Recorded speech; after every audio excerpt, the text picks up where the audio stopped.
ஒருத்தர் ரொம்பவும் மகிழ்ச்சியா வந்துகிட்டு இருந்தார். என்ன விஷயம்னு விசாரிச்சேன். நான் தோத்து போயிட்டேன், அதுதான் மனசுக்கு மகிழ்ச்சியா இருக்கு அப்படின்னார். எனக்கு இது ரொம்ப ஆச்சரியமா போச்சு. இந்த உலகத்துல தோத்து போறவங்க யாரும் மகிழ்ச்சியா இருக்கிறது இல்ல. அப்படி இருக்கிறப்ப இவர் இப்படி சொல்றாரு, எங்க தோத்து போனீங்கன்னு கேட்டேன். அதுக்கப்புறம் தான் அவர் விவரமா சொன்னார். என்னோட 5 வயசு குழந்தையோட நான் விளையாடிக்கிட்டு இருந்தேன். அந்த விளையாட்டுல என் குழந்தை ஜெயிச்சு விட்டுது, நான் தோத்து போயிட்டேன் அப்படின்னார் ரொம்ப உற்சாகமா. நான் யோசிச்சு பார்த்தேன். அதாவது நாம சின்ன குழந்தையா இருக்கிறப்போ எந்த விளையாட்டுல கலந்துக்கிட்டாலும் அதுல நாம தான் ஜெயிக்கணும்னு ஒரு வெறி நமக்குள்ள இருக்கும். நம்மளை எதிர்த்து விளையாடுறவர் நல்லவரா கெட்டவரா, பெரியவரா சின்னவரா அப்படிங்கறதெல்லாம் முக்கியம் கிடையாது. அவர் தோத்து போகணும், நாம ஜெயிக்கணும், அதுதான் முக்கியம். எதிரியை சந்தோஷப்படுத்த விளையாடுகிற கலை அப்ப நமக்கு தெரியறதில்ல. வாழ்க்கையில ஒரு பக்குவம் வந்ததுக்கு அப்புறம் வெற்றி பெறணுங்கிற மன அழுத்தம் போயிடுது. போட்டியில ஜெயிக்கணுங்கிறத விட குழந்தையை சந்தோஷப்படுத்தணுங்கிறது முக்கியமா போச்சு. ஜெயிக்கணுங்கிற வெறி ஓடி போட்டுது. ஒரு குழந்தையா இருந்தப்போ நம்ம வளர்ச்சிக்கு உதவிய வெறி பெரியவனானதுக்கு பிறகு நமக்கு எதிரியா மாறுது. அதை சரியான சமயத்துல நாம புரிஞ்சுக்கிட்டோம்னா போதும், நாம பொழைச்சிக்கலாம். ஒவ்வொரு மனுஷனுமே வாழ்க்கையோட அடுத்த கட்ட வளர்ச்சியில அடி எடுத்து வைக்கிற நேரத்துல தன்கிட்ட இருந்து ஏதோ ஒரு குணத்தை அல்லது தன் குணம் இருந்த ஏதோ ஒரு உறவை நாம இழக்கத்தான் வேண்டி இருக்குது. ஒரு கட்டம் வரைக்கும் உதவியா இருந்த குணம் அடுத்த கட்டத்துக்கு தடையா கூட மாறிடலாம். இந்த பரிமாண மாற்றத்துக்கு உள்ளாகிற ஒவ்வொருத்தரும் பிரத்யட்சமா இதை உணர்றாங்க. ஆனா பல பேர் எப்படின்னா பழச திறந்துட்டு புதிய கொள்கைகளை உருவாக்கிக்கிறதுக்கு இஷ்டம் இல்லாம இருந்துடுறாங்க, அல்லது அப்படி செய்ய முடியாம தவிக்கிறாங்க. இதையெல்லாம் மீறி அந்த பழச திறந்துட்டா அதை இழந்ததால உண்டாகிற மன அழுத்தம் சில காலத்துக்கு வருத்திக்கிட்டு தான் இருக்கும், வேற வழி இல்லை. ஆரோக்கியமான ஒரு முன்னேற்றத்துக்காக அந்த மன அழுத்தத்தை தாங்கிக்கத்தான் வேணும் அப்படிங்கிறாரு அந்த உலக புகழ்பெற்ற மேதை ஒருத்தர், இந்த ஸ்காட் பெக் அப்படிங்கிறவர். பிறந்த நாள் முதல் இதுதான் சரி அப்படின்னு கற்பிக்கப்பட்டு வந்த ஒவ்வொரு தத்துவத்தையும் தங்களுடைய வளர்ச்சிக்கு தகுந்த மாதிரி மாற்றி அர்த்தப்படுத்திக் கொள்ள முடியாமல் வாழ்க்கை சூழல்ல அப்படியே அரைப்பட்டு தூளாகிறவர்கள் தான் ரொம்ப தவிக்கிறாங்களாம். இதுதான் அவருடைய கருத்து. பெரும்பாலும் மனிதர்களுடைய நடுத்தர வயசுல, அதாவது 30 தாண்டுகிற சமயத்துல தான் இந்த தவிப்பு உண்டாவதுதான். இததான் மேற்கத்திய நாடுகள்ல அடிக்கடி மிட் லைஃப் கிரைசிஸ் அப்படின்னு சொல்றாங்க. அப்பப்போ பழசையெல்லாம் தொலைச்சு விட்டு புதுசா பிறக்கிறதுக்கு கத்துக்கணும். ஒவ்வொரு நிமிஷத்தையும் அந்த நிமிஷத்துக்கு ஏற்ற சித்தாந்தம் கொண்டவர்களாக சந்திப்போம் அப்படிங்கிறார் அந்த உளவியல் நிபுணர். இப்படி பழகிக்கிட்டா வாழ்க்கை இன்பமயம், இல்லைன்னா தவிப்பு மயம்தான். பழச தொலைக்க முடியாதவர்கள்ல எத்தனையோ பேர் உண்டு, எத்தனையோ ரகம் உண்டு. அதுல வேடிக்கையான நண்பர்களும் உண்டு. ஒருத்தர் நண்பர் வீட்டுக்கு போனார். அவரு ஏதோ இனிப்பு பலகாரம் கொடுத்து சாப்பிட சொல்லியிருக்கிறாங்க அவங்க வீட்டுல. இவர் சாப்பிட்டு பார்த்துட்டு சொன்னாராம், சார் 6 மாசத்துக்கு முன்னாடி ஒரு தடவை இங்க வந்தேன், அப்போ ஒரு இனிப்பு பலகாரம் கொடுத்தீங்க, அது இதை விட நல்லா இருந்தது சார் அப்படின்னாராம். அப்ப செஞ்ச அதே இனிப்பு பலகாரம் தான் சார் இதுவும் அப்படின்னாராம் அவர். இயேசுநாதர்கிட்ட ஒருத்தர் கேட்டாராம், இயேசுவே என்னை எவ்வளவு நேசிக்கிறீர்கள் அப்படின்னு. அவர் தன்னுடைய 2 கைகளையும் அகல விரித்து இவ்வளவு என்று சொல்லி சிலுவையில் உயிர் நீத்தார் அப்படின்னு சொல்லுவாங்க. அதாவது அந்த நேசிப்புக்கு எல்லை கிடையாது, அதே போல மன்னிப்புக்கும் எல்லை கிடையாது. இது இயேசுநாதர் சொல்லி கொடுத்த ஒரு பாடம். இயேசுனுடைய சீடர்கள்ல ஒருத்தன் பீட்டர், அவன் ஒரு நாள் இயேசுநாதர்கிட்ட கேட்டிருக்கான், இயேசுவே நான் என்னுடைய தம்பி கிட்ட அடிக்கடி சண்டை போட்டுக்கிட்டு இருக்கிறேன், என்னுடைய சகோதரன் கூட, அவனை நான் எத்தனை தடவை மன்னிக்கிறது? ஏற்கனவே 7 தடவை அவனை மன்னிச்சுட்டேன் அப்படின்னு சொல்லியிருக்கிறான்.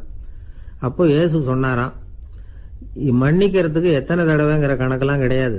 எத்தனை தடவை உன்னுடைய சகோதரன் உன்னை கோபப்படுத்துகிறானோ அத்தனை தடவை நீ மன்னிக்கிறதுக்கும் தயாரா இருக்கணும், அதுதான் அப்படின்னு சொன்னாராம்.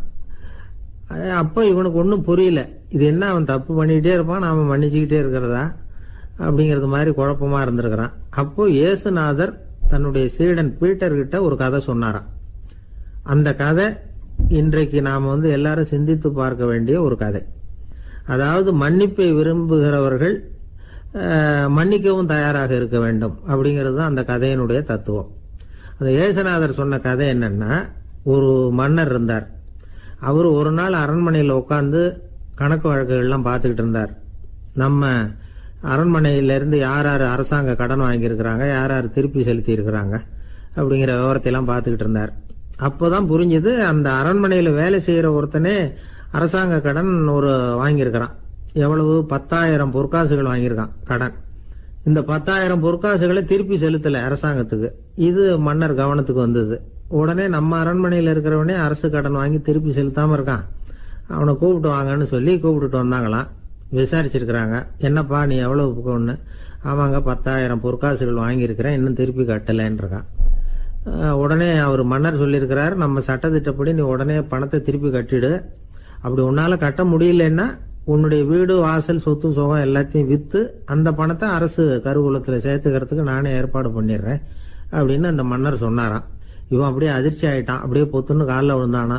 மன்னா என்னை மன்னிச்சுங்க, என்னால் முடியல, எனக்கு மன்னிப்பு கொடுங்க அப்படின்னு இருக்கான். உடனே அவர் எழுந்திரிச்சு, சரி நீ மன்னிப்பு கேட்டுவிட்ட, அதனால உன்னை மன்னிக்கிறேன், நீ பணம் கட்ட வேண்டாம் அப்படின்னு சொல்லி அந்த மன்னர் அவனை விட்டுட்டாராம். பணத்தையும் தள்ளுபடி கொண்டார், நீ திருப்பி கட்ட வேண்டான்னு. இவனுக்கு ரொம்ப மகிழ்ச்சி, அதனால ரொம்ப உல்லாசமா வந்துகிட்டு இருக்கிறான். தெருவில் வந்துகிட்டு இருக்கிறப்ப இவங்கிட்ட கடன் வாங்கின ஒருத்தன் எதுக்கு வந்துகிட்டு இருக்கான். அவன் இவங்கிட்ட ஒரு 100 பொற்காசுகள் கடன் வாங்கியிருக்கான். அவன் வந்தான், இவன் போய் அவன் சாட்டையை பிடிச்சிக்கிட்டான், நீ எப்படா என் கடனை திருப்பி கொடுக்க போறேன்னு. அவன் இப்போ முடியல, கொஞ்சம் பொறுத்துக்கா, அப்புறம் தரேன் இருக்கான். அதெல்லாம் முடியாது, நீ கொடுத்து தான் ஆகணும் அப்படின்னு இவன் புடிவமா சொல்றான். இப்ப நிலைமையை பாருங்க, இவன் ஏற்கனவே 10,000 பொற்காசுகள் அரசாங்கத்துல கடன் வாங்கினா அதுக்கு மன்னிச்சு விட்டுட்டார் இவனை. ஆனா இவன் இன்னொருத்தனை மன்னிக்கிறதுக்கு தயாரா இல்ல. இவங்கிட்ட கடன் வாங்கின இன்னொருத்தன் 10 பொற்காசுகள், அவனை மன்னிக்க தயாரா இல்ல. அவனை கொண்டு போய் நீதிமன்றத்துல கொண்டு போய் நிறுத்தி தண்டனை வாங்கி கொடுத்துட்டான். நீதிபதி என்ன சொன்னாரு, அந்த இவன் வாங்கின பொற்காசுகளை திருப்பி கட்டுற வரைக்கும் ஜெயிலில் இருக்கணுங்கிறது தீர்ப்பு. ஆனா உடனே அரசர் காதுல விழுந்தது.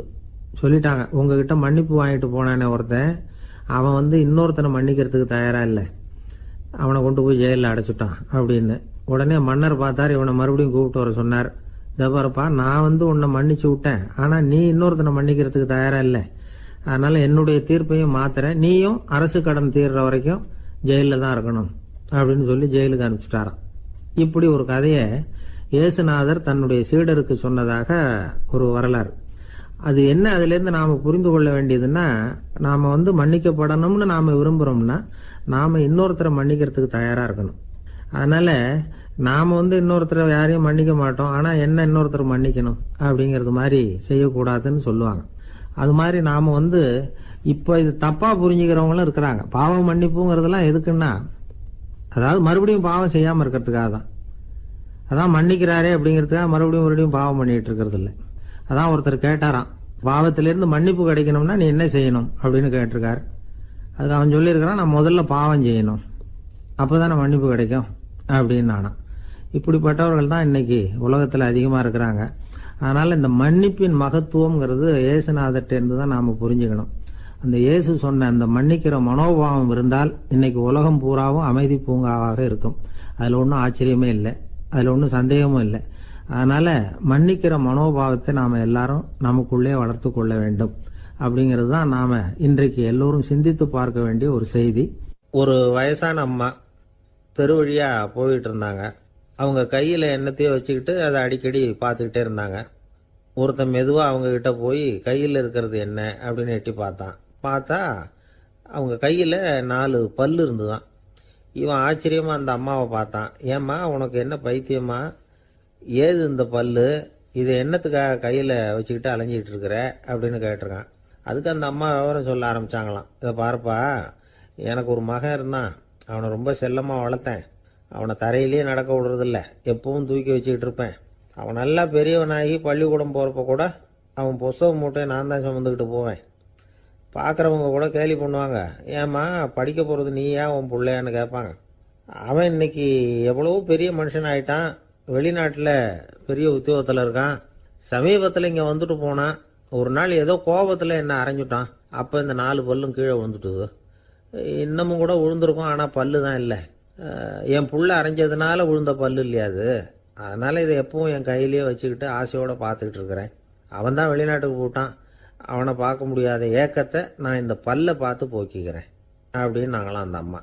இந்த கதை எதுக்காகன்னா தாய் அன்பு அப்படிங்கிறது எப்படிப்பட்டதுங்கிறத புரிஞ்சுக்கிறதுக்காக. கல்யாணம் ஆனதுக்கு அப்புறம் தாயை மறந்து விடுறவங்க எத்தனை பேர் இந்த உலகத்தில்? அவங்க காதில் வேணுங்கிறதுக்காக தான் இந்த தகவல். ஆனால் ஒரு விஷயம் மட்டும் நல்லா புரிஞ்சுக்கணும். தாயை மதிக்க தெரிஞ்சவங்க தான் இன்றைக்கி வாழ்க்கையில் எல்லா விதத்துலேயும் முன்னுக்கு வந்திருக்கிறாங்க. வேணும்னா விசாரித்து பார்த்துக்குங்க. இன்னொரு அம்மா இருந்தாங்க. அவங்க தினமும் ஒரு கோயிலுக்கு வருவாங்க. சாமியை பார்த்து, கடவுளே நான் இறந்து போனால் நரகத்துக்கு போகணும் அப்படின்னு வேண்டிக்குவாங்களாம். எல்லாரும் சொர்க்கத்துக்கு போகணும்னு தானே கடவுள்கிட்ட வேண்டிக்குவாங்க. இந்த அம்மா தினம் நான் நரகத்துக்கு போகணும் அப்படின்னு வேண்டிக்கிறாங்க.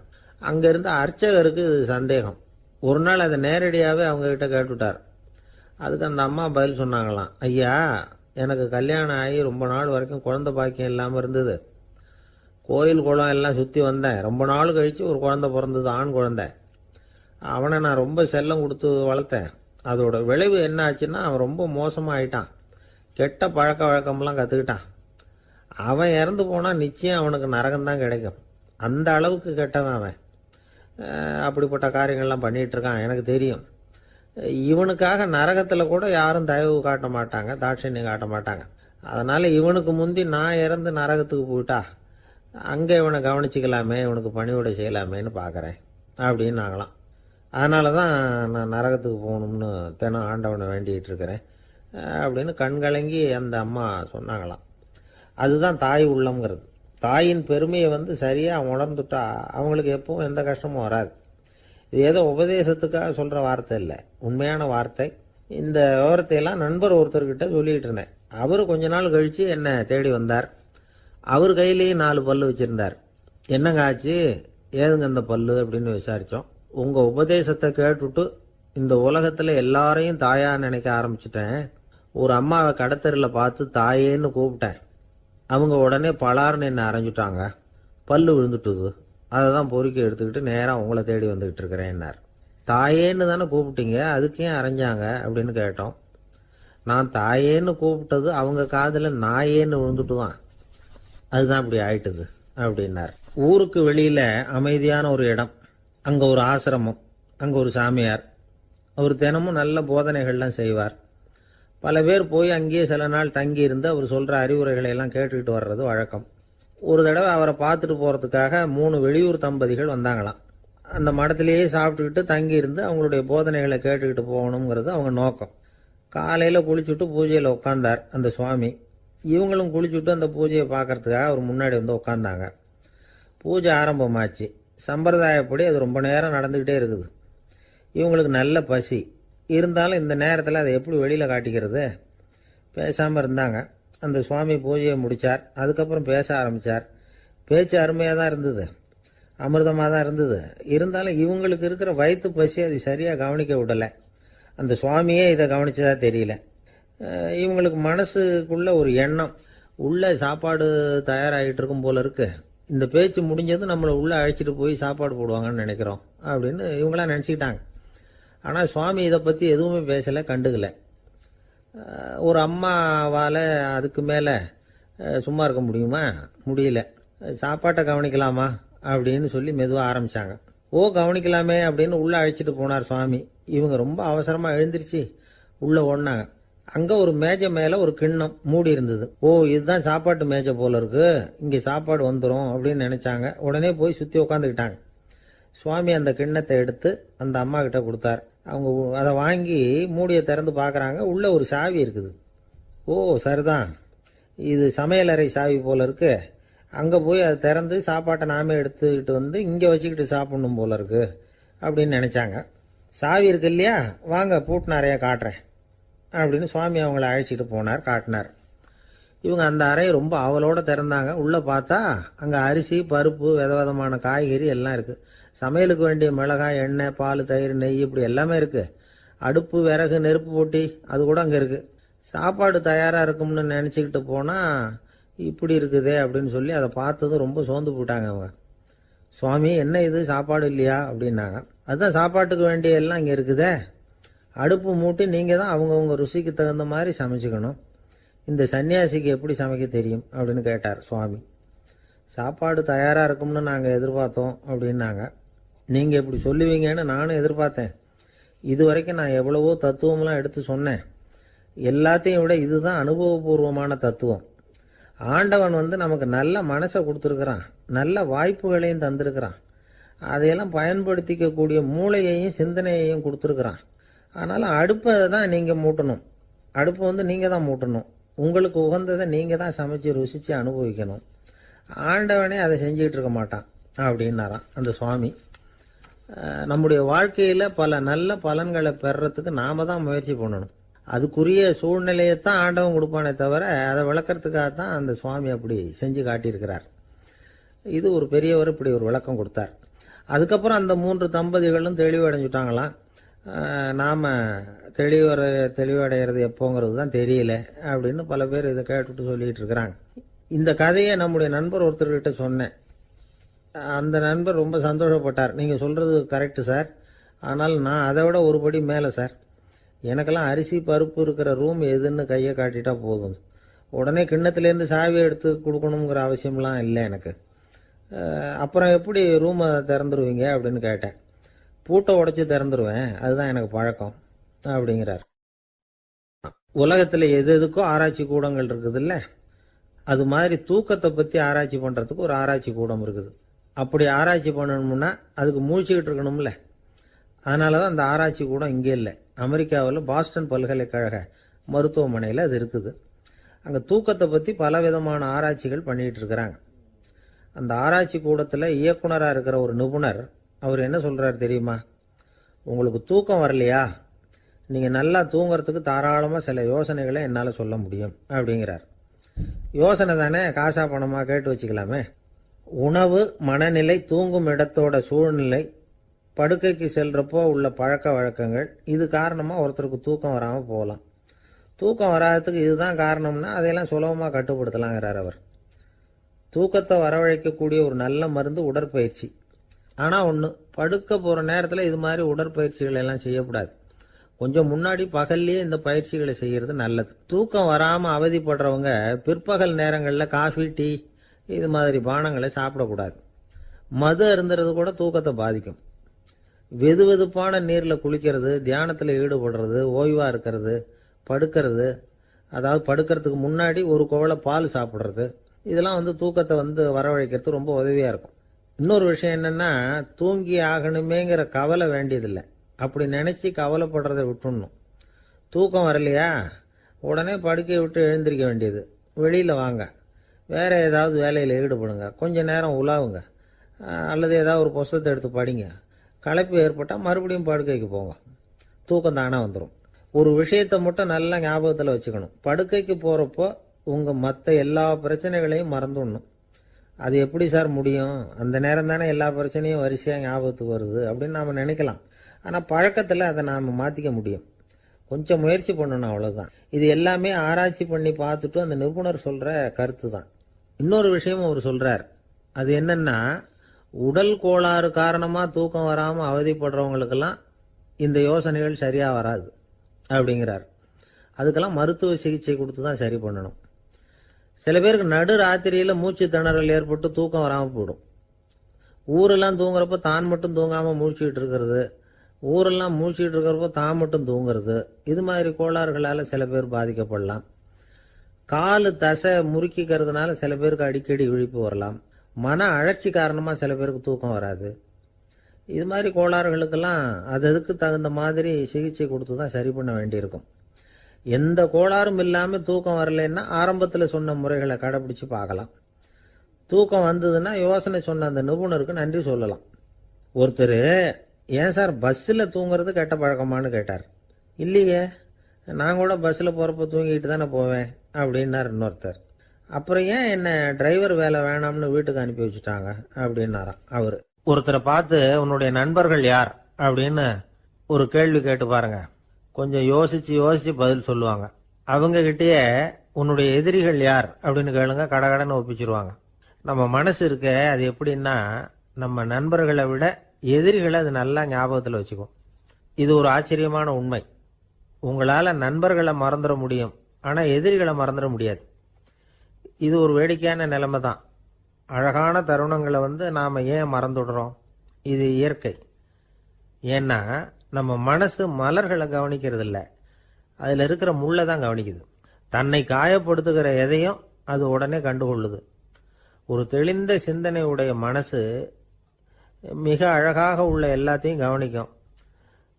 அது நன்றியுடன் உணரக்கூடிய எல்லாத்தையும் பார்த்து குறிச்சிக்கும். இப்படிப்பட்டவங்க வாழ்க்கை இயல்பாகவே நல்லா அமையும். அது ரொம்ப அபூர்வம். மனசில் உள்ள ஒரு சிறிய அமைப்பை மாற்றுவதை பொறுத்து தான் இந்த விஷயம் அப்படிங்கிறார் ஓஷோ. ஒரு யூத கோவில் இருந்துதான். அது யூதர்களின் மடமாகவும் இருந்தது. அங்கே ஒரு தலைமை குரு, அவர் ரொம்ப கண்டிப்பானவர். அந்த கோவிலை ஒட்டி ஒரு தோட்டம். ஒரு நாள் காலையில் அந்த தோட்டத்தில் 2 இளம் யூதர்கள் நடந்து போய்கிட்டு இருக்கிறாங்க. காலையில் 1 மணி நேரம், மாலையில் 1 மணி நேரம் அவங்க அந்த தோட்டத்தில் நடக்கிறதுக்கு அனுமதி உண்டு. மற்ற நேரங்களில் அவங்க மத புத்தகங்களை படிக்கணும், பிற விதிமுறைகளை கடைபிடிக்கணும். அந்த 2 பேருமே தொடர்ந்து புகைப்பிடிக்கிற பழக்கம் உள்ளவங்க. ஆனால் கோவில் மடத்தில் இருக்கிறப்போ அவங்க புகைப்பிடிக்க முடியாது, அது கடுமையான குற்றம். சரி, நாம் தோட்டத்தில் இருக்கிறப்போவாவது புகைப்பிடிக்கலாமா அப்படின்னு ஒரு ஆசை அவங்க 2 பேருக்குமே. இருந்தாலும் பயம். இப்படி கேட்டால் மதகுரு என்ன சொல்லுவாரோ அல்லது என்ன செய்வாரோங்கிற பயம். இப்படியே கொஞ்ச நாள் ஆச்சு. ஒரு நாள் இந்த 2 பேரில் ஒருத்தன் ரொம்ப கலங்கி போய் அந்த கோவிலிருந்து வெளியில் வந்துக்கிட்டு இருந்தான். வந்தவன் நேராக தோட்டத்து பக்கம் போனான். அங்கே இன்னொருத்தன் ஆனந்தமாக புகை பிடிச்சிக்கிட்டு இருக்கிறான். அதை பார்த்து தான் இவனுக்கு அதிர்ச்சி. அட கடவுளே, என்ன இது, நீ கேட்காமலே ஆரம்பிச்சிட்டியா அப்படின்னா. இல்லை இல்லை, நான் கேட்டுட்டு தான் ஆரம்பிச்சிருக்கேன்னா அவன்.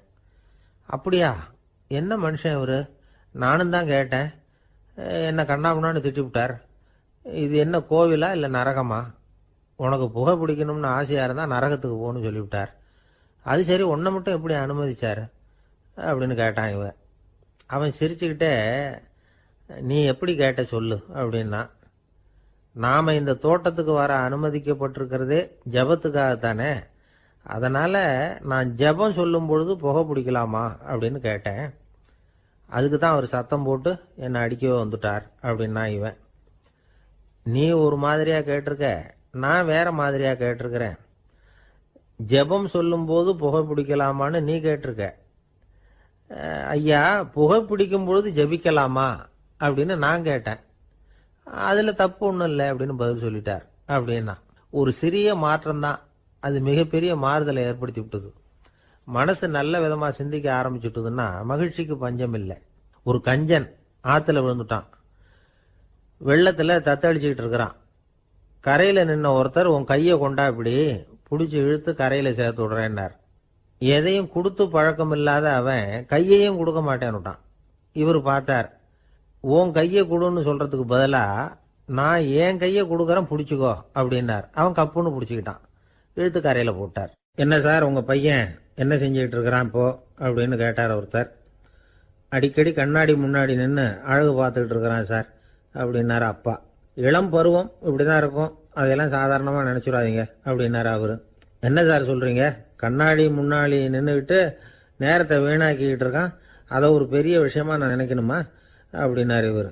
இளம் பருவத்தில் இளைஞர்களுக்கும் சின்ன பொண்ணுங்களுக்கும் அடிக்கடி கண்ணாடியில் பார்க்கணும்னு தோணும். அது வெறுமனே அழகு பார்க்கறது மட்டும் இல்லை, அவங்க தங்களையே தேடி கண்டுபிடிக்கிற ஒரு முயற்சி அது.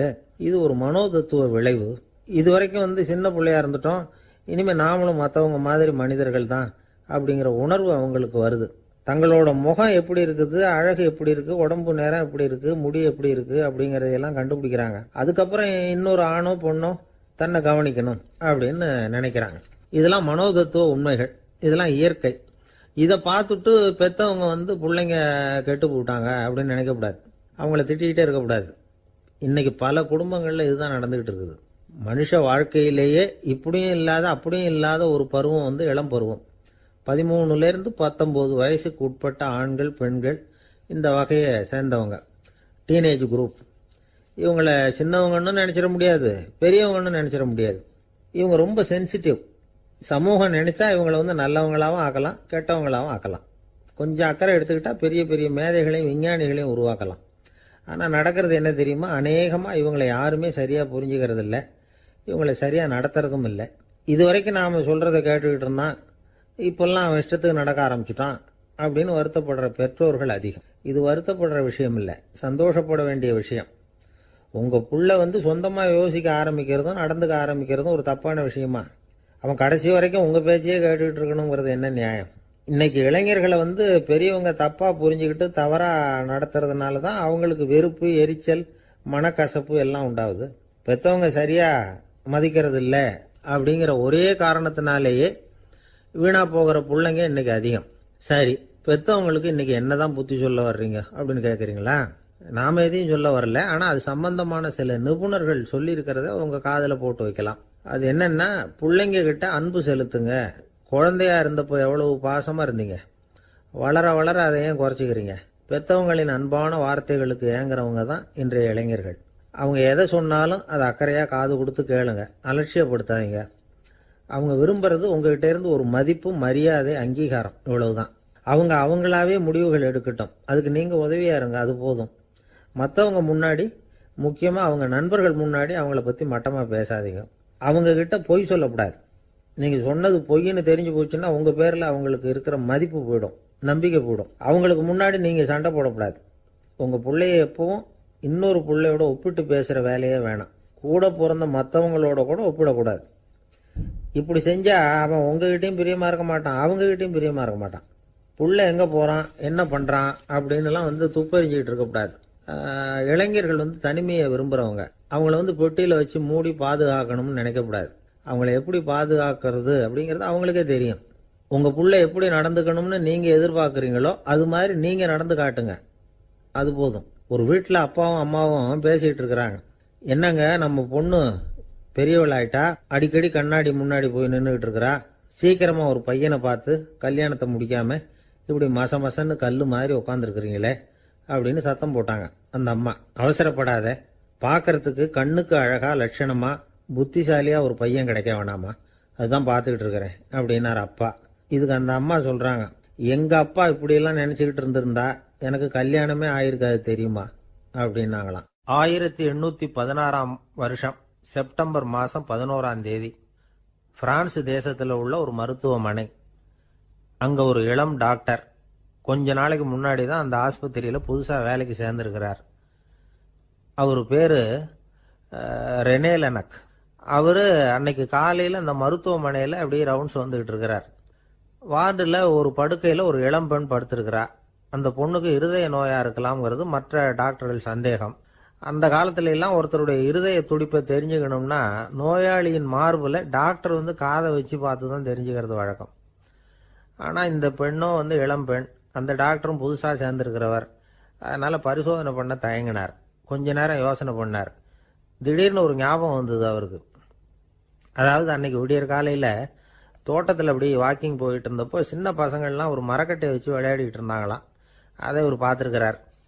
அது என்ன விளையாட்டுனா, ஒரு நீளமான மரப்பலகை, அதில் ஒரு முனையில் ஒரு பையன் தன்னுடைய காதை வச்சுக்கிட்டு இருக்கிறான், மறுமுனையில் இன்னொரு பையன் அந்த மரப்பலகையை ஒரு ஆணியால் கீறிக்கிட்டு இருக்கிறான். ஒரு முனையில் ஆணியால் கீறும் பொழுது மறுமுனையில் காதை வச்சிருக்கிற பையனுக்கு அந்த சத்தம் துல்லியமாக கேட்குது. அந்த டாக்டருக்கு காலையில் பார்த்த இந்த விளையாட்டு ஞாபகத்துக்கு வந்துட்டுது. உடனே என்ன பண்ணார் தெரியுமா? ஒரு நீளமான காகிதத்தை எடுத்தார். அதை அப்படியே உருளை மாதிரி உருட்டினார்.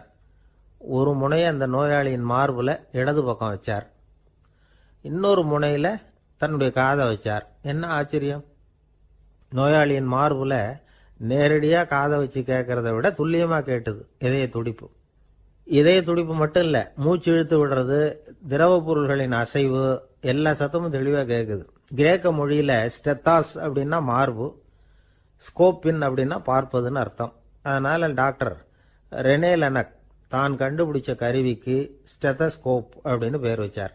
அவரே முதல் மாடலையும் செஞ்சார். அளவு ரொம்ப பெருசாக இருந்தது, சுலபமாக எடுத்துகிட்டு போகிறது கஷ்டம், அது அவ்வளவு கஷ்டமாக இருந்தது அது. அதனால் அவரே அதை அப்புறம் 2 பிரிவாக தயார் பண்ணார். இது 2 துண்டையும் டாக்டர் தன்னோட கோட்டு பாக்கெட்டில் வச்சுக்கலாம், தேவைப்படுறப்ப எடுத்து ஒன்றா சேர்த்துக்கலாம். இப்படி தான் அவர் ஆரம்பத்தில் பண்ணார். தன்னுடைய இந்த கண்டுபிடிப்பை பற்றி அவர் ஒரு புத்தகம் எழுதினார். நிறைய விற்றுது, புகழும் பணமும் சேர்ந்தது. பணமும் புகழும் சேர்ந்தது மாதிரியே அவருக்கு ஒரு நோயும் சேர்ந்தது.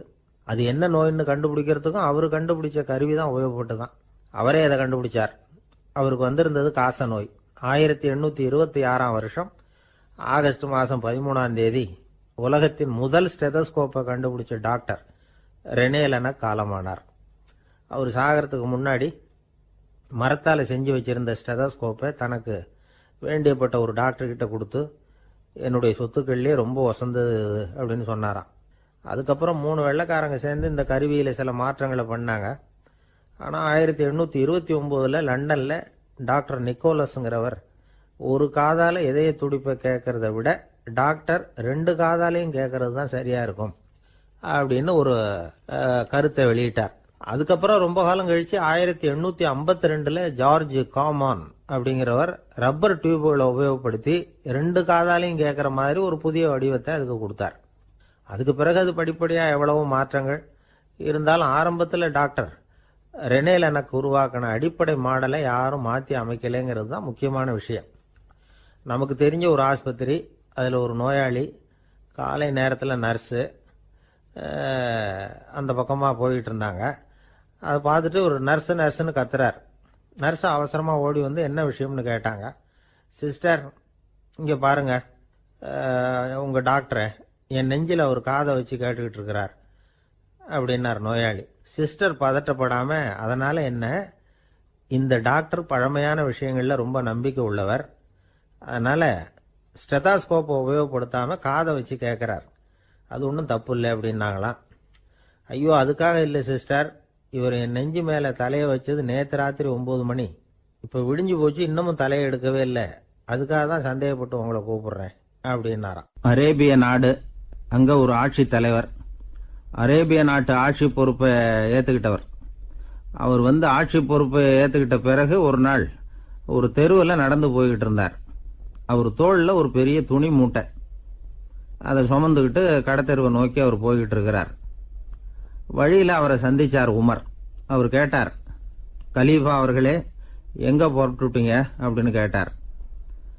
கலீஃபான்னா ஆட்சி தலைவர்னு அர்த்தம்.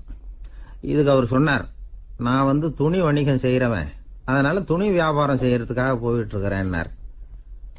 நீங்க இப்போ இந்த நாட்டுக்கு ஆட்சி தலைவர், ஆட்சி பொறுப்புல இருக்கிறீங்க, நீங்க வியாபாரம் செய்ய போட்டா அரசு பணிகளை செய்யறது யாரு அப்படின்னு கேட்டார் அவர். நான் அரசு பணிகளை மட்டுமே செஞ்சுக்கிட்டு இருந்தா என் குடும்பத்தை காப்பாத்துறது யாரு அப்படின்னு கேட்டார் அவர்.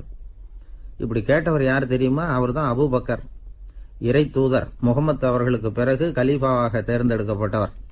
அப்போலாம் ஆட்சி தலைவர்களுக்கு சம்பளம்னு எதுவும் கிடையாது. இந்த பிரச்சனையை எப்படி தீர்க்கிறதுன்னு யோசனை பண்ணார் உமர். அபு உபைதா அவர்கள்கிட்ட அழைச்சிட்டு போனார். அவர் யாருன்னா, அவர் தான் பொது நிதி கருவூலத்தின் பொறுப்பாளர். அவர்கிட்ட பிரச்சனையை சொன்னார். இது மாதிரி ஆட்சி தலைவருக்கு பொது நிதியிலிருந்து ஊதியம் அளிக்க முடியுமான்னு கேட்டார். பொது நிதி விதிகளின்படி அதுக்கு சாத்தியம் இல்லைன்னு சொல்லிவிட்டாரு அவரு. சரி, வேற ஏதாவது வழி இருக்குதான்னு கேட்டார் உமர்.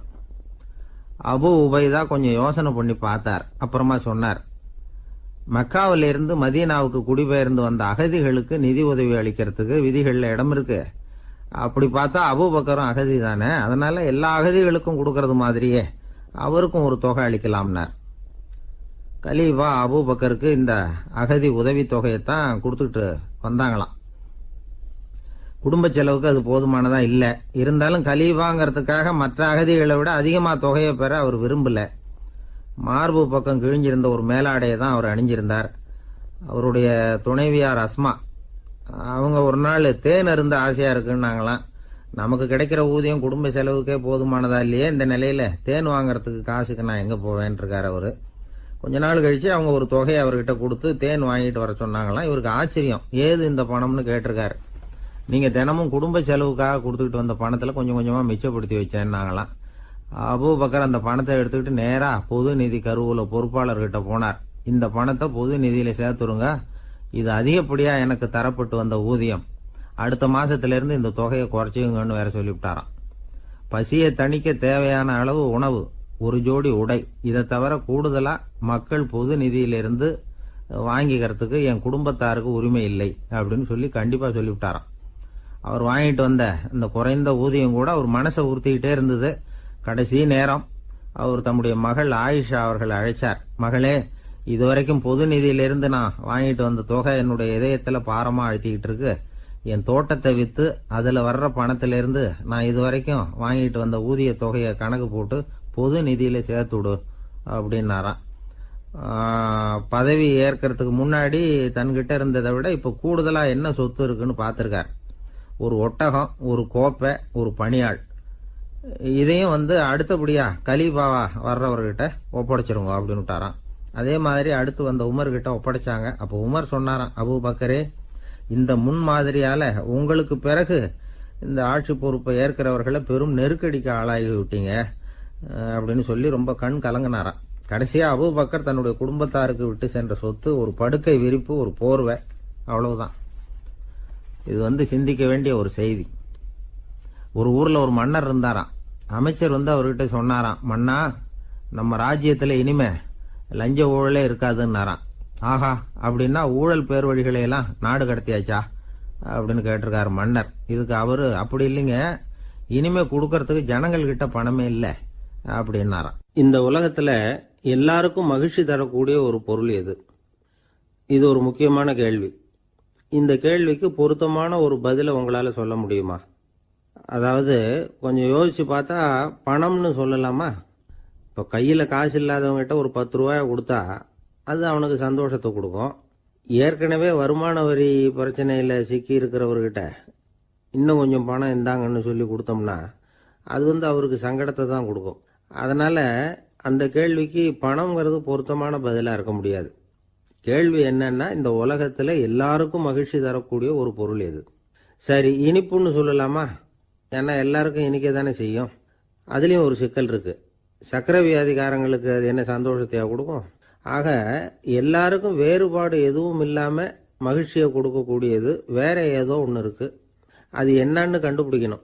அதுதான் இன்னைக்கு தகவல். இப்போ அதை கண்டுபிடிக்கணும்னா இந்த கதையை கேட்கணும். அது என்ன கதைன்னா, ஒரு ஊரில் ஒரு ராஜா இருந்தார். அவருக்கும் இதே சந்தேகம் வந்துட்டுது. அதாவது எல்லாருக்கும் இன்பம் தரக்கூடிய பொருள் எது அப்படின்னு. இதுக்கு பதில் தெரிஞ்சுக்கிறதுக்கு ஆசைப்பட்டார். சரி, அதுக்கு என்ன செய்யலாம்னு யோசனை பண்ணார். நாட்டு மக்களுக்கு பகிரங்கமாக ஒரு அறிவிப்பு கொடுத்தார். நம்ம நாட்டு மக்கள் இன்பம் தரக்கூடிய பொருள் எதுன்னு நினைக்கிறாங்களோ அதை கொண்டுகிட்டு அரண்மனையில் உள்ள கண்காட்சி மண்டபத்தில் வைக்கலாம். அப்படி அவங்க வைக்கிற பொருள்களில் எது எல்லாருக்கும் இன்பம் தரக்கூடியதாக இருக்குமோ அதை வச்சவருக்கு 1000 பொற்காசுகள் பரிசு அப்படின்னு அறிவிப்பு கொடுத்துட்டார். ஜனங்கள் இந்த அறிவிப்பை கேட்டாங்க. அதுக்கப்புறம் சும்மா இருப்பாங்களா? 1000 பொற்காசுன்னா சும்மாவா? அவங்க கையில் என்னென்ன கிடைச்சதோ அதையெல்லாம் கொண்டாந்து அரண்மனை காட்சி மண்டபத்தில் வச்சுட்டாங்க. அதுக்கப்புறமா ராஜா அங்கே வந்தார். ஒவ்வொன்றா பார்த்துக்கிட்டே வந்தார். முதல்ல ஒரு குயில் இருந்தது, இனிமையாக பாடக்கூடிய குயில். இந்த குயிலோட இன்னிசை எல்லாருக்கும் இன்பம் தரக்கூடியது தான். இருந்தாலும் காது கேட்காதவங்களுக்கு இந்த இசை எப்படி இன்பம் தர முடியும்? அதனால இது சரியில்லைன்னு விட்டார். அடுத்தபடியாக போனார். அங்கே என்ன வச்சிருக்கிறாங்கன்னு பார்த்தா ஒரு அழகான மயில் அங்கே தோகை விரித்து ஆடிக்கிட்டு இருக்குது. இந்த மயிலோட ஆட்டம் மனசுக்கு இன்பம் தரக்கூடியது தான். இருந்தாலும் பார்வை இல்லாதவங்க இந்த ஆட்டத்தை பார்த்து ரசிக்க முடியுமா? முடியாது. அதனால இதுவும் சரியில்லை அப்படின்னு சொல்லிவிட்டார். அதுக்கு அடுத்தபடியாக போனார். பல வகையான இனிப்பு பண்டங்களை வச்சுருந்தாங்க. பார்த்தார், வயசானவங்களுக்கும் நோயாளிகளுக்கும் இது இன்பம் தராது, துன்பம் தான் கொடுக்கும் அப்படின்னார். இப்படி ஒவ்வொன்றா பார்த்துக்கிட்டே போகிறார். அழகான மலர்கள், கனிகள், ஓவியங்கள் எதுவுமே பொருத்தமாக தெரியல. சகல பேருக்கும் இன்பம் தரக்கூடிய வகையில் எதுவும் இல்லை. கடைசியாக வந்தார். அங்கே ஒரு களிமண் பொம்மை இருந்தது. அது என்ன பொம்மை தெரியுமா? பசியால் வாடி இருக்கிற ஒருத்தருக்கு ஒரு அம்மா இனிமையாக பேசிக்கிட்டு சோறு போடுறது மாதிரி அந்த பொம்மையை செஞ்சுருந்தாங்க. அதுக்கு கீழே அன்பு அப்படின்னு எழுதியிருந்ததுதான். ராஜா பளிச்சுன்னு ஒரு முடிவுக்கு வந்தார். அந்த பொம்மையை செஞ்ச சிற்பியை வரவழைச்சார், பரிசு கொடுத்தார். அன்பு ஒன்று தான் எல்லாருக்கும் இன்பம் அளிக்கக்கூடிய பொருள். காது கேட்காதவங்களும் அதை கேட்க முடியும், பார்வை இல்லாதவங்களும் அதை பார்க்க முடியும், குழந்தைகளும் அதை உணர முடியும் அப்படின்னு அதுக்கு விளக்கம் கொடுத்தார் அந்த மன்னர். இந்த உலகத்தில் எல்லாருக்கும் மகிழ்ச்சி தரக்கூடிய ஒரு பொருள் அன்பு தான். அதை புரிஞ்சுக்கிட்டு தான் சில கணவன்மார்கள் மனைவி பேரில் ரொம்ப அன்பை காட்டிக்கிறது வழக்கம். ஒரு வீட்டு வாசப்படி பக்கமாக மழைக்கு ஒதுங்கினார் ஒருத்தர். மழை தூரிக்கிட்டு இருந்தது, இருட்டு நேரம். அந்த வீட்டில் இருந்தவர், இன்னைக்கு ராத்திரி வேணும்னா இங்கேயே தங்கிட்டு காலையில் போங்க அப்படின்னார். உடனே இவர் சொன்னார், ரொம்ப நன்றிங்க, ஒரு 10 நிமிஷத்தில் இதை வந்துடுறேன் அப்படின்னு சொல்லிவிட்டு எங்கேயோ ஓடினார். 10 நிமிஷம் கழித்து திரும்பி வந்தார். ஆமாம், எங்கே போயிட்டு வந்தீங்கன்னு கேட்டார் வீட்டில் இருந்தவர். நேராக எங்கள் வீட்டுக்கு போய் மனைவி கிட்ட இன்னைக்கு ராத்திரி இங்கேயே தங்கிக்கிறேன்னு சொல்லிவிட்டு வந்துட்டேன் அப்படின்னார் அவர். அன்புல இது ஒரு ரகம். ஆசைப்படுறதுல தப்பு இல்லை, ஆனால் அந்த ஆசை தேவைக்கு தகுந்த மாதிரி இருக்கணும். தேவைக்கு மீறிய ஆசைகள் இருக்கு பாருங்க, அது தேவையில்லை. இந்த கருத்தை வலியுறுத்தது மாதிரி ஒரு கதை உண்டு. தேவேந்திரனுக்கு திடீர்னு வீடு கட்டணும்னு ஒரு ஆசை வந்துதான். வீடுன்னா நாம கட்டுற மாதிரி இல்லை. தேவேந்திரன் வீடுன்னா சும்மாவா, ஒரு பிரம்மாண்டமான அரண்மனை கட்டணும். அது மாதிரி இந்த 3 லோகத்திலேயும் ஒரு அரண்மனை கிடையாது அப்படின்னு எல்லாரும் சொல்லணும். இது அவனோட ஆசை. உடனே தேவ தச்சரான விஸ்வகர்மாவை கூப்பிட்டான், உத்தரவு போட்டான். விஸ்வகர்மா தன்னுடைய உதவியாளர்களை எல்லாம் கூப்பிட்டு ஒன்னா சேர்த்துக்கிட்டார். படாத பாடுபட்டு ஒரு பெரிய அரண்மனையை கட்டி முடிச்சார். கட்டி முடிக்க 1000 வருஷம் ஆச்சு. தேவேந்திரன் வந்து பார்க்குறான். அவனுக்கு திருப்தி ஏற்படலை. என்னுடைய அந்தஸ்துக்கு இது ரொம்ப சாதாரணமான கட்டிடம், இதை விட இன்னும் பெருசாக கட்டு அப்படின்னா. தேவ தச்சர் திணறி போயிட்டார். அவரால் அதுக்கு மேலே எதுவும் செய்ய முடியல. என்ன பண்ணுறதுன்னு யோசனை பண்ணார். நேராக நாரதர் காலில் போய் விழுந்தார். நீங்கள் தான் என்னை இந்த பிரச்சனையிலேருந்து காப்பாற்றணும்னார். நாரதர் யோசனை பண்ணார். சரி, கவலைப்படாதேன்னார். நேராக இந்திரன் கிட்ட போனார். இந்திரன் வந்து நாரதரை பார்த்த உடனே வாங்கன்னு கூட்டிகிட்டு போய் அரண்மனையை காட்டினான். இது மாதிரி ஒரு அரண்மனையை நீங்கள் வேற எங்கேயாவது பார்த்துருக்குறீங்களா அப்படின்னு ரொம்ப பெருமையாக கேட்டான். நான் பார்த்ததில்லை, ஆனால் என்னை விட வயசில் மூத்தவர் மகரிஷி லோமேசர், அவர் ஒரு வேளை பார்த்துருக்கிறாரா என்னமோ அப்படின்னார். உடனே அவரை மனசில் நினச்சி தியானம் பண்ணினார். அடுத்த கணம் லோமேசர் அங்கே வந்தார். இடையில ஒரு சின்ன துண்டு, கையில் ஒரு கமண்டலம், தலையில் ஒரு பாய், அவ்வளவுதான் அவர்கிட்ட இருந்தது. எதுக்காக தலையில் எந்த பாய் அப்படின்னு கேட்டான் இந்திரன். என்ன மாதிரி அற்ப ஆயுள் உள்ள ஒரு ஜீவன் தனியாக வீடு கட்டிக்கிட்டு திண்டாடணுமா? இந்த பாய் தான் ஒரு வீடு மாதிரி எனக்கு நிழல் கொடுக்குது அப்படின்னார் அவர். என்னது, உங்களுக்கு வந்து அவ்வளவு கொஞ்சமான ஆயுளா அப்படின்னு ஆச்சரியத்தோடு கேட்டான் இந்திரன். ஆமாம், இதை பாரு, என்னுடைய மார்பில் ஒரு பொற்காசு அளவுக்கு ரோமம் உதிர்ந்துட்டுது. எப்போ என் உடம்புல உள்ள எல்லா ரோமமும் உதிர்ந்துருமோ அப்போ என்னுடைய ஆயுள் முடியும் அப்படின்னார். எப்போ அந்த ரோமங்கள் பூரா உதிரும்னு கேட்டான் இவன். ஒரு பிரம்மா மறைஞ்சதும் ஒரு ரோமம் உதிரும். என் உடம்புல உள்ள ரோமங்களின் எண்ணிக்கை எவ்வளவோ அவ்வளவு பிரம்மாக்கள் தோன்றி அவங்க ஆயுள் முடியும் பொழுது என் உடம்புல உள்ள ரோமங்கள் பூரா உதிரும் அப்படின்னார். அப்படின்னா ஒரு பிரம்மாவோட ஆயுள் எவ்வளவு காலம்னு கேட்டான்.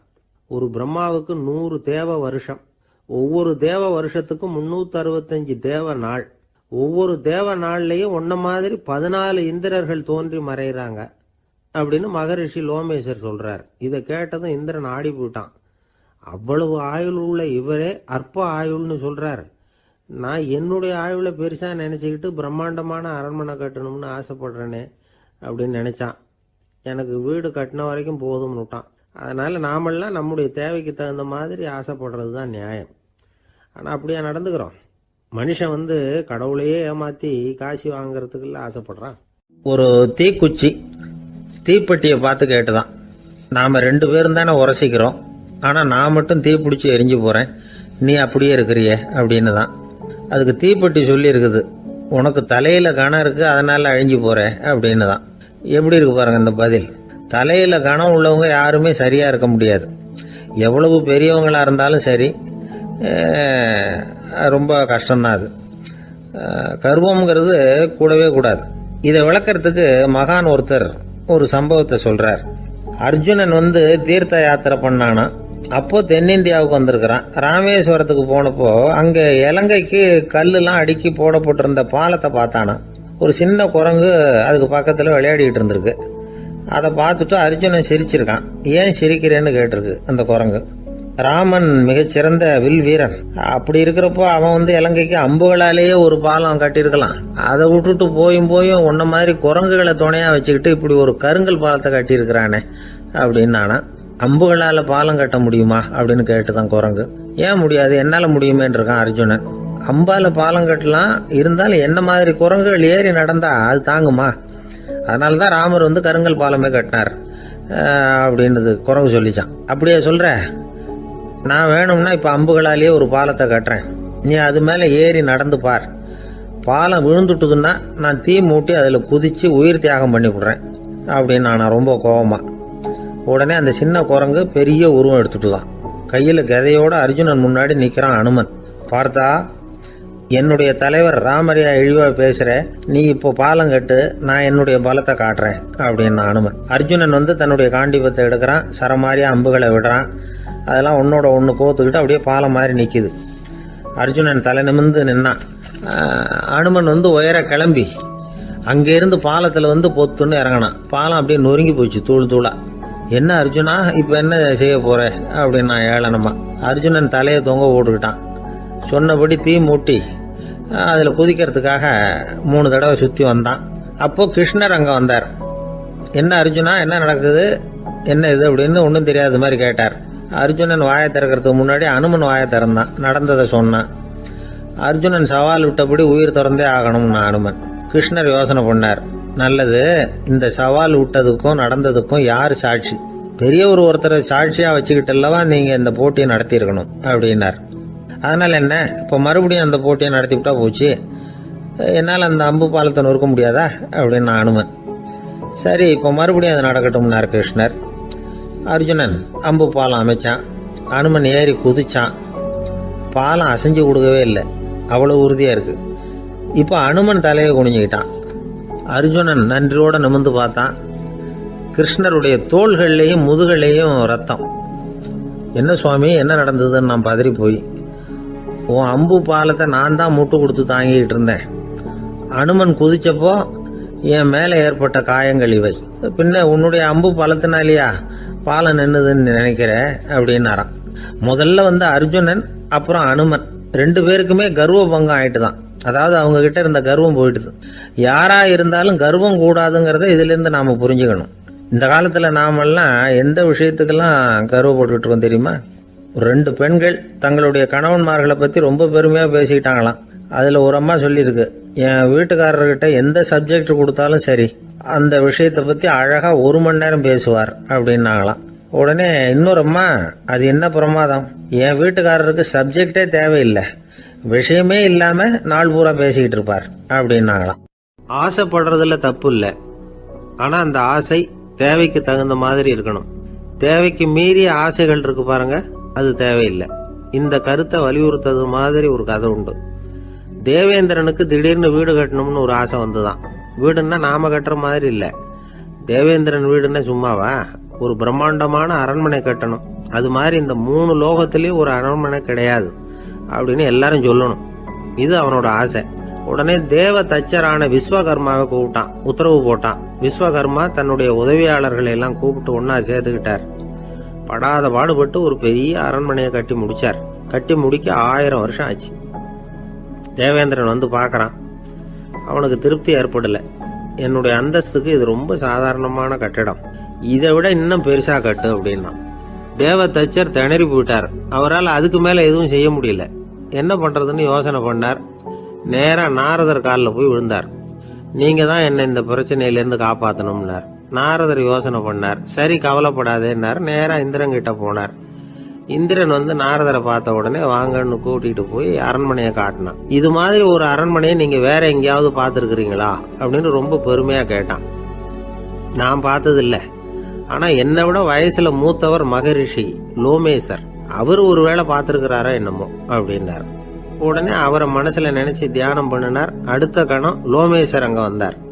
இடையில ஒரு சின்ன துண்டு, கையில ஒரு கமண்டலம், தலையில ஒரு பாய், அவ்வளவுதான் அவர்கிட்ட இருந்தது.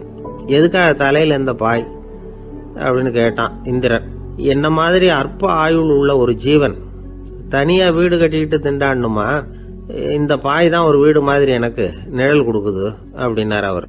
என்னது, உங்களுக்கு அவ்வளவு கொஞ்சமான ஆயுளா அப்படின்னு ஆச்சரியத்தோட கேட்டான் இந்திரன். ஆமா, இதை பாரு, என்னுடைய மார்புல ஒரு பொற்காசு அளவுக்கு ரோமம் உதிர்ந்துட்டுது.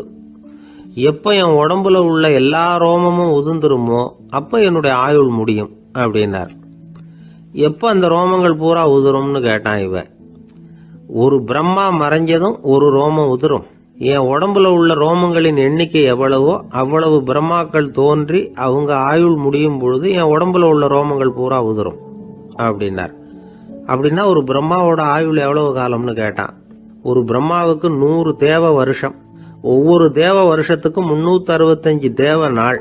ஒவ்வொரு தேவ நாள்லயும் ஒன்ன மாதிரி 14 இந்திரர்கள் தோன்றி மறைகிறாங்க அப்படின்னு மகரிஷி லோமேசர் சொல்றார். இதை கேட்டதும் இந்திரன் ஆடி போட்டான். அவ்வளவு ஆயுள் உள்ள இவரே அற்ப ஆயுள்னு சொல்றார். நான் என்னுடைய ஆயுளை பெருசா நினைச்சுக்கிட்டு பிரம்மாண்டமான அரண்மனை கட்டணும்னு ஆசைப்படுறேனே அப்படின்னு நினைச்சான். எனக்கு வீடு கட்டின வரைக்கும் போதும்னு விட்டான். அதனால நாமெல்லாம் நம்முடைய தேவைக்கு தகுந்த மாதிரி ஆசைப்படுறது தான் நியாயம். ஆனா அப்படியே நடந்துக்கிறோம். மனுஷன் கடவுளையே ஏமாத்தி காசு வாங்கறதுக்குள்ள ஆசைப்படுறான். ஒருத்தன் கடவுளை நினைச்சு தவம் இருந்தான். கடவுள் நேரில் வந்தார். தேவலோகத்துல ரூபாய்க்கெல்லாம் என்ன மதிப்புன்னு கேட்டான். அங்கெல்லாம் ரூபாய்ங்கிறது உங்க பணத்துல 1 கோடி ரூபாய்க்கு சமம். அதாவது தேவலோகத்துல 1 ரூபான்னா இங்க 1 கோடி ரூபா. அது மாதிரி எங்களுக்கு ஒரு நாள்ங்கிறது உங்க கணக்குல 1 கோடி வருஷத்துக்கு சமம் அப்படின்னாரு கடவுள். அப்படின்னா எனக்கு நீங்க அதிகமா எதுவும் தர வேணாம், உங்க கணக்குப்படி ஒரே 1 ரூபா கொடுங்க, அது போதும்னா இவன் ரொம்ப சாமர்த்தியமா. கடவுள் யோசனை பண்ணார். அது ஒன்றும் கஷ்டம் இல்லை, 1 ரூபா தானே கேட்கற கொடுத்துட்றேன். ஆனா இப்போ வரும்பொழுது நான் எடுத்துக்கிட்டு வரல, எங்க கணக்குப்படியே 1 நாள் பொறுத்துக்க பணத்தோட வந்துடுறேன் அப்படின்னு சொல்லிவிட்டு பறந்து போயிட்டார்.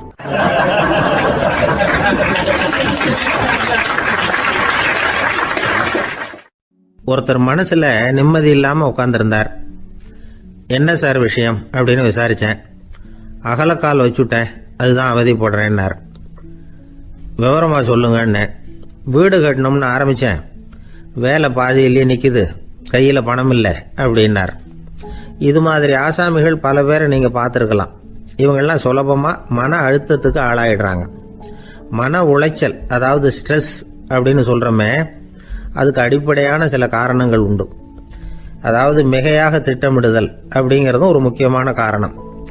நடைமுறை சாத்தியம் என்னங்கிறத மனசுல வச்சுக்கிட்டு எந்த திட்டத்தையும் தீட்டணும், அப்பதான் அது சரியா வரும். 2வது காரணம் என்ன தெரியுமா? ஒரே நேரத்தில் பல்வேறு செயல்களில் ஈடுபடுறது.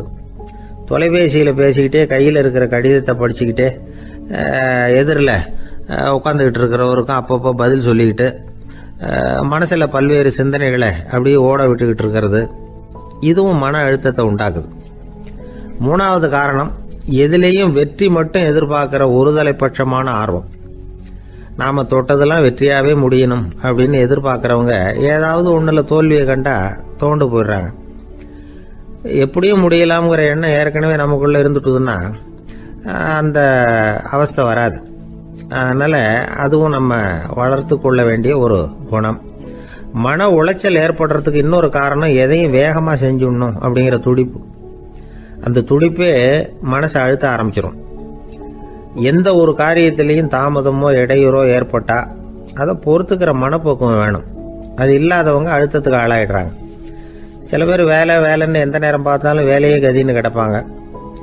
பொழுதுபோக்குக்கோ உடற்பயிற்சிக்கோ குடும்பத்தில் உள்ளவங்க அல்லது நண்பர்கள் கூட கலந்துரையாடவோ கொஞ்சம் கூட நேரம் ஒதுக்க மாட்டாங்க. இந்த சுபாவம் மன அழுத்தத்தை உண்டு பண்ணும். இதையெல்லாம் புரிஞ்சுக்கிட்டு அதிலிருந்து விடுபடுறது எப்படின்னு யோசிக்கணும். வல்லுநர்கள் இது தொடர்பாக சில யோசனைகளை சொல்லி வச்சிருக்கிறாங்க. அது என்னன்னா, வாழ்க்கைங்கிறது பிரச்சனைகளால பின்னப்பட்ட ஒன்று. அது எப்பவுமே முடிவடையாத ஒரு தொடர்கதை அப்படிங்கிறத முதல்ல நாம புரிஞ்சுக்கணும். ஒரே நேரத்தில் ஒரு காரியத்தில் மட்டுமே நாம கவனம் செலுத்தணும். அடுத்தவங்க காரியத்தில் தலையிடக்கூடாது. எதையும் பேச ஆரம்பிக்கிறதுக்கு முன்னாடி நம்மை நாமே கேட்டுக்க வேண்டிய கேள்வி 2. 1, நான் சொல்ல போறது ரொம்ப முக்கியமானதா? 2வது, நான் சொல்றத அவங்க கேட்கறதுக்கு ஆசைப்படுறாங்களா? நான் பேசுறதுக்கு அது சரியான நேரம் தானா?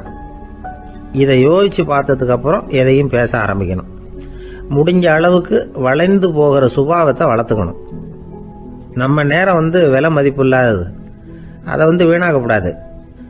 சிரிக்க தெரியலனாலும் பரவாயில்ல, முகத்தில் கொஞ்சம் புன்முறுவலாவது காட்டணும். இதெல்லாம் ரொம்ப முக்கியம். அடுத்தவங்க ஏதாவது செஞ்சா உடனே நன்றி சொல்ல மறக்கப்படாது. தினமும் கொஞ்சம் நேரத்தை தனிமையில் செலவு பண்ணணும். மன உளைச்சலிருந்து விடுபடுறதுக்கு 3 முக்கிய வழிகள் சொல்றாங்க. அதை சுருக்கமா ரெட் அப்படின்னு சொல்றாங்க. RED ஆங்கில எழுத்துல.